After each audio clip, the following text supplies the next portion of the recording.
नमस्कार, book shelf में आपका स्वागत है। और इस जो ख़ास कार्यक्रम है हमारा, किताबों पर हम चर्चा करते हैं इसमें, और जो नई किताबें आती हैं उस पर भी, और कुछ ऐसी किताबें जो एक दस्तावेज़ के तौर पर हमारे बीच होती हैं उन पर भी हम इस कार्यक्रम में चर्चा करते हैं। आज हम जिस किताब पर चर्चा करने जा रहे हैं और जिन किताबों पर चर्चा करने जा रहे हैं उसके लेखक हैं उर्मिलेश जी। उर्मिलेश जी का बहुत बहुत स्वागत है। उर्मिलेश जी पिछले करीब 5 दशकों से पत्रकारिता में सक्रिय हैं।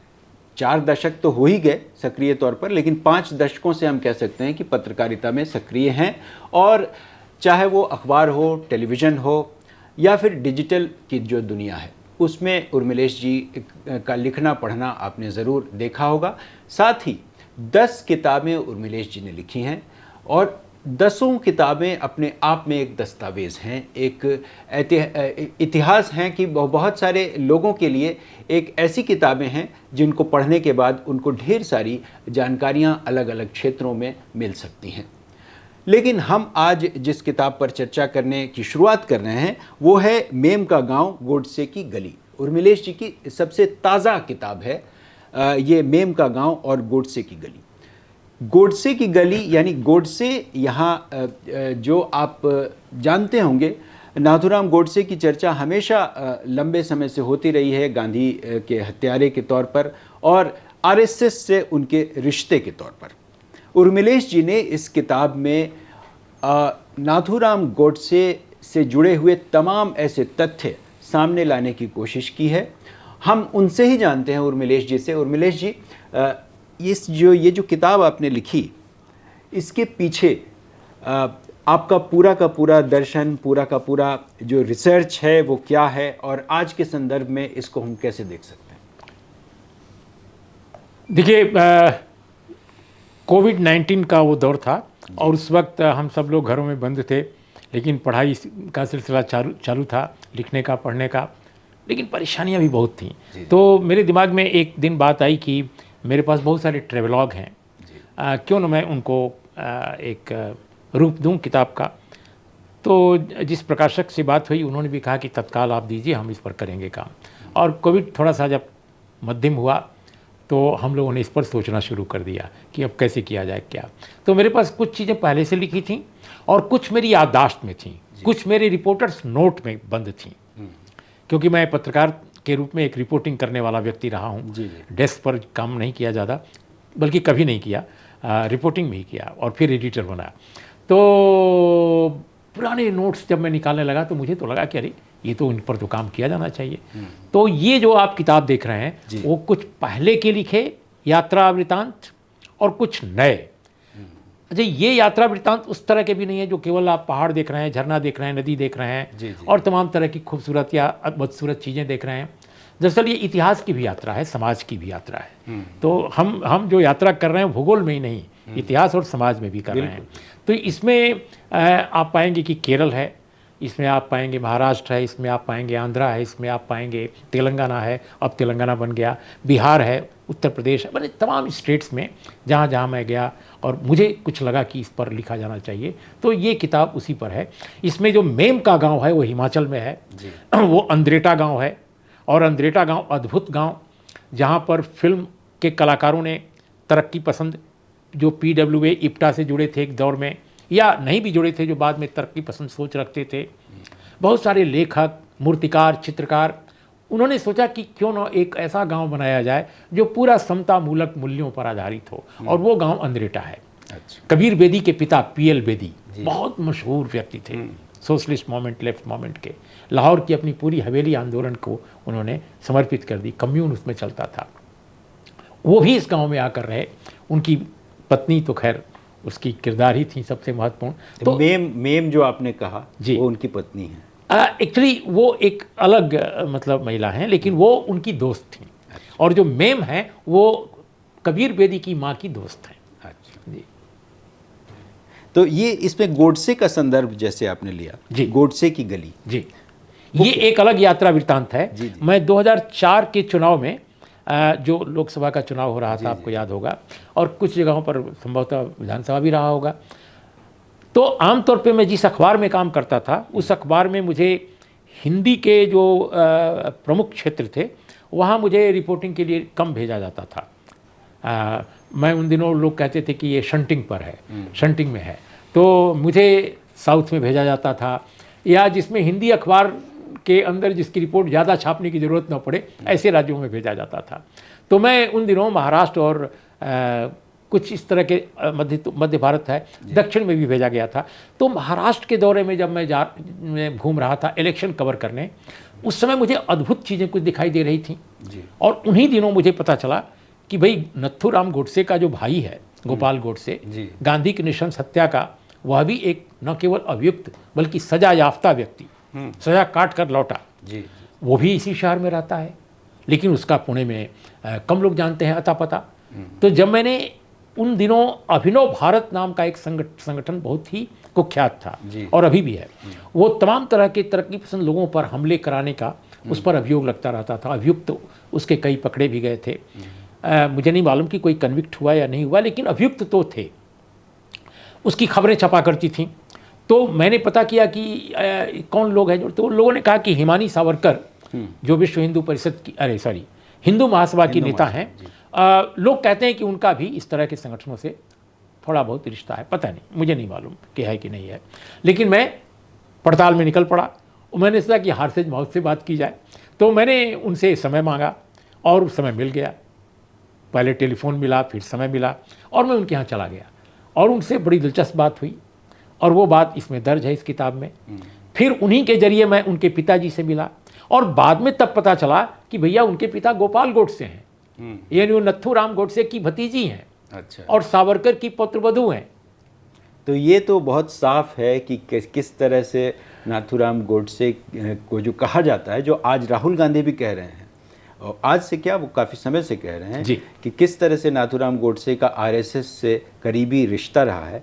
ये तो साफ साफ आपने अपनी इस किताब में नहीं, इस किताब में गोपाल गोडसे स्वयं बताते हैं कि उनके भाई जो हैं सांगली में संघ से जुड़े थे और बौद्धिक के रूप में काम करते थे। इस तरह की बातें उन्होंने कही हैं। और ये इंटरव्यू साइंड इंटरव्यू है। साइंड मतलब हस्ताक्षर किया है गोपाल गोडसे ने मेरे इंटरव्यू पर कागज़ पर, क्योंकि मैं नोट्स लेता रहा और मैंने बताया कि देखिए ये आपका इंटरव्यू है, एक एक लाइन पढ़ लीजिए। तो उन्होंने पढ़वाया अपने एक सहयोगी से और मैंने कहा इस पर कृपया सिग्नेचर कर दीजिए। तो सिग्नेचर डेट के साथ उन्होंने किया हुआ है और मेरे पास नोट्स मौजूद है। तो उन्होंने स्वयं कहा था, लेकिन बाद में उन्होंने ये भी कहा कि वो छोड़ चुके थे आरएसएस और वो हिंदू महासभा के साथ पूर्णतः आ गए थे, क्योंकि उन्होंने इसलिए छोड़ा था कि आरएसएस चुनाव में भाग नहीं ले रहा था और वो चाहते थे कि नहीं, हमें पॉलिटिक्स करनी चाहिए। आरएसएस कहता था कि हम पॉलिटिक्स सीधे नहीं करेंगे, ये उनका कहना था। मैं अपनी ओर से नहीं कह रहा हूँ, ये उनके मंतव्य हैं। हाँ, ये इसमें साफ साफ। और रिश्ते का जहाँ तक सवाल है, दोनों की रिश्तेदारी जो हुई वो बाद में हुई, उस वक्त नहीं थी। अच्छा। हाँ, ये सावरकर और गोडसे की तंग गलियों में लोगों को पढ़ना चाहिए। इसका जो एक महत्वपूर्ण चैप्टर है जी। और इससे बहुत सारे तथ्य निकल करके सामने आएंगे। और मिलिटेंसी में महानायक को भुलाता समाज, ये भी एक इम्पॉर्टेंट है इस किताब का एक हिस्सा, जिसमें शेख मोहम्मद अब्दुल्ला के बारे में। हाँ, मोहम्मद अब्दुल्ला के बारे में आपने लिखा। मैं आपको अतुल जी जरूर बताना चाहूँगा, मुझे 1 मिनट का समय, कि देखिए बहुत सारे लोग कश्मीर के बारे में शेष भारत खासकर उत्तर भारत में बहुत लोग नहीं जानते कि कश्मीर भारत में कैसे मिला। और अभी की मौजूदा जो सत्ताधारी हैं, ये तो जो बताते हैं इतिहास जिस तरह का, उसमें तो और लोग भुला देंगे। अगर कश्मीर भारत का आज अविभाज्य हिस्सा है, जम्मू कश्मीर, तो वो कुल मिलाकर 2.5-3 लोगों के कारण है। उसमें पहला नाम शेख मोहम्मद अब्दुल्ला का, दूसरा नाम जवाहरलाल नेहरू का। इसके अलावा किरदार जो बहुत महत्वपूर्ण निभाया है बीपी मेनन ने, जो सेक्रेटरी थे स्टेट, और जाहिर है वो सरदार वल्लभ भाई पटेल के साथ काम करते थे, तो उनका भी मैं नाम ले रहा हूं। देखिए, इन लोगों ने कश्मीर को भारत में एक्सेशन के लिए तैयार कराया। देखिए, उर्मिलेश जी की एक और किताब दर्शकों के लिए है, कश्मीर पर उर्मिलेश जी ने बहुत काम किया है। विरासत और सियासत कश्मीर पर इन्होंने एक किताब लिखी है, जिसमें आप कश्मीर के बारे में, उसके इतिहास के बारे में और मौजूदा संदर्भ में जो कश्मीर की जो स्थिति है उसके बारे में बहुत बारीकी से समझ सकते हैं। क्योंकि कश्मीर उर्मिलेश जी ने काफ़ी देखा, काफ़ी घूमा और वहाँ के लोगों से बहुत गहराई से बात की, वहाँ के नेताओं से मिले और इस पर उन्होंने कश्मीर पर यह किताब लिखी। तो इस किताब के बारे में भी आप कुछ हमारे दर्शकों को ज़रूर बताइए। मैं ये ज़रूर कहूँगा कि देखिए, जो आज के दौर में जो अखबार वाले, खासकर हिंदी अखबार वाले या टेलीविज़न वाले बता रहे हैं कश्मीर का इतिहास, उस पर जाने के बजाय मैं समझता हूँ कि आप लोगों को इतिहास के ग्रंथ पढ़ने चाहिए जो जम्मू कश्मीर की हिस्ट्री जिन्होंने लिखा है। और बहुत सारे ऐसे नाम हैं। हम तो हिंदी के लेखक हैं, बहुत साधारण काम मेरा है, लेकिन बड़ा बड़ा काम किया है लोगों ने। A.G. नुरानी साहब हैं, इसके अलावा देशी विदेशी बहुत सारे लेखक हैं। आजकल भारतीय जनता पार्टी के बड़े नेता एक हैं जो एक ज़माने में कश्मीर पर अच्छा लिखते थे, उनका नाम है M.J. अकबर। और अब अपना लेखन पता नहीं वो दिखाते हैं लोगों को कि नहीं, लेकिन उन्होंने भी अच्छा काम किया है, M.J. अकबर साहब ने। और भी बहुत सारे नाम हैं। तो मैं बस यही कहूँगा कि हिस्ट्री को ओरिजिनल पढ़िए। आप जो हिस्ट्री की विकृति सामने ला रहे हैं वो मत पढ़िए। अब जैसे एक बड़ी दिलचस्प बात, एक लाइन बताकर छोड़ दूंगा क्योंकि समय कम है इस कार्यक्रम में।